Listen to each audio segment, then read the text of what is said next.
Sisi tuliyasema toka enzi ya zamani.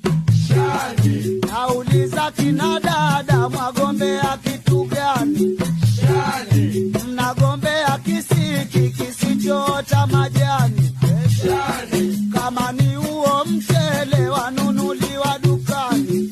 Shani. Ukitaka kujiroli paka